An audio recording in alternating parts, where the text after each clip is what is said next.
I am extraordinarily honored to be with you today.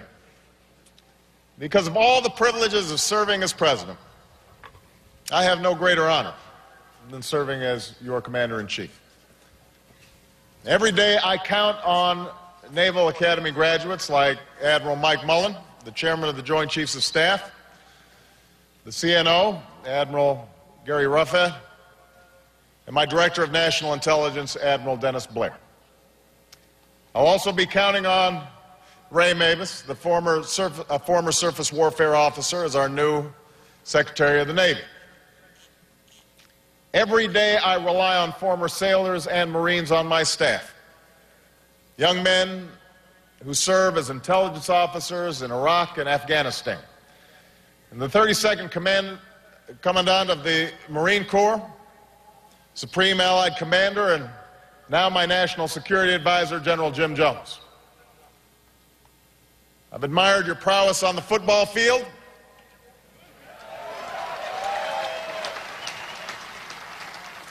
At the White House last month, I was proud to present the team and Coach Ken with the Commander-in-Chief Trophy, which you won for the 6th straight time.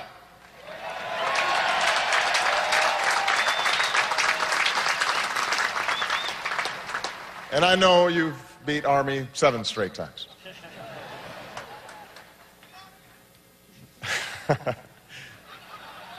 But most of all, I've admired the spirit of your service. Because it's not the strength of our arms or the power of our technology that gives the United States our military dominance. It's our people. It's our sailors and Marines, soldiers and airmen and Coast Guardmen who perform brilliantly in every mission we give them. The class of 2009, today is your day. It's your day to reflect on all you've achieved, or should I say all that you endured. The madness of I-Day that began your transformation from civilians to sailors and Marines.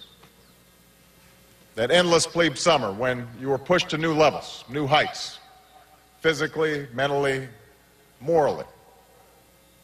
And speaking of new heights, I'm told that one of your proudest achievements still stands. One of the fastest times for the Herndon climb. Congratulations on that.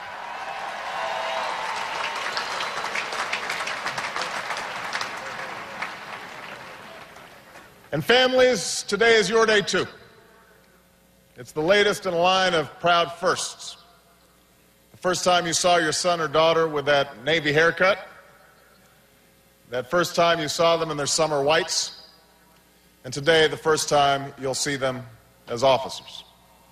So to all of you, moms and dads, and brothers and sisters, aunts and uncles, grandmas and grandpas, and all the local sponsor families who opened your homes to these midshipmen, thank you for your support and for your patriotism. We are grateful.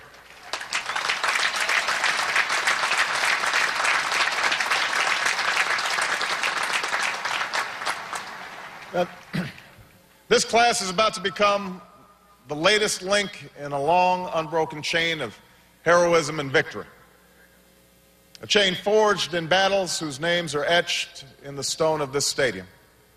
From Coral Sea to Midway to Guadalcanal, from Iwo Jima to Incheon, from the Mekong Delta to Desert Storm. For some among us, these are not just places on a map. They're the stories of their lives, and we honor all of our veterans here today.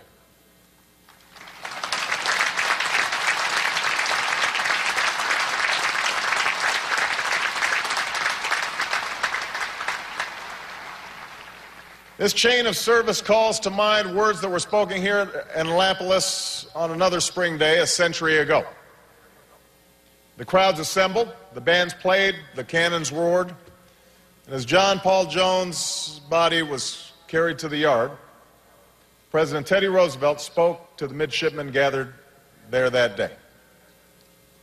Remember, he said, our words of admiration are but as sounding brass and tinkling cymbals if we do not prepare to emulate their deeds. emulate their deeds. That is what you are called upon to do. And in doing so, these past 4 years, you've not only given meaning to your own lives, you serve as a reminder and a challenge to your fellow Americans to fulfill the true meaning of citizenship. America, look at these young men and women. Look at these sailors and Marines. Here are the values that we cherish. Here are the ideals that endure. In an era when too few citizens answer the call to service, to community or to country, these Americans choose to serve. They did so in a time of war, knowing they might be called upon to make the ultimate sacrifice. Indeed, as we near Memorial Day, we pay tribute to all those who have given their lives so that we might live free, including those aboard that Navy helicopter who were lost this week in the waters off California. We send our prayers to their families and to all who love them. In a culture where so many chase the outward markers of success that can so often lead us astray, the titles and status, the materialism and money, the fame and popularity, these Americans have embraced the virtues that we need most right now. Self-discipline over self-interest, work over comfort, and character over celebrity. After an era when so many institutions and individuals acted with such greed and recklessness, it's no wonder that our military remains the most trusted institution in our nation.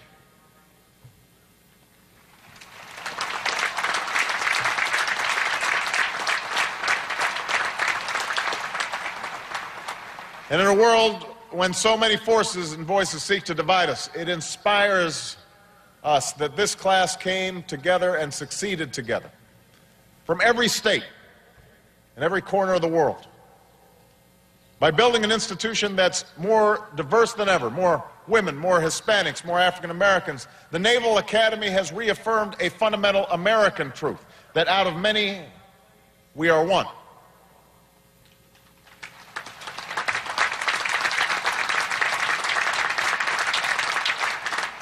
We see these values in every one of these sailors and Marines, including those who've already served their country, the dozens among you with prior enlisted service. It's the perseverance of Elvin Vasquez, a Marine supply chief in Iraq, who finally got into the Naval Academy on his third try.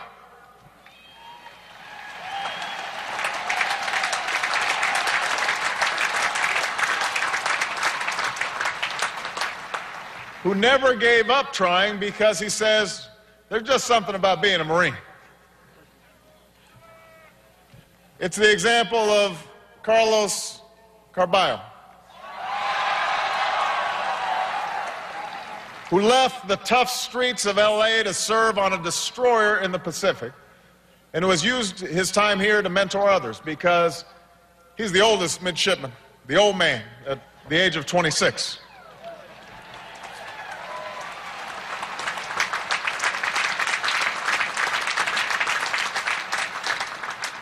It's the patriotism of Sade Holder, who came to America as a child from Trinidad, enlisted in the Navy, and then earned the titles she values most: U.S. citizen and Navy midshipman, and today, ensign.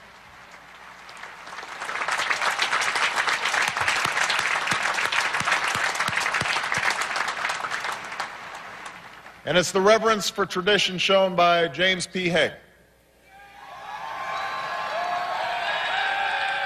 a communications maintenance Marine in Iraq, who today is joined by the man who first urged him to sign up, his grandfather, returning 6 decades after he was a midshipman, a submariner from World War II, 89-year-old Captain James E. Haig.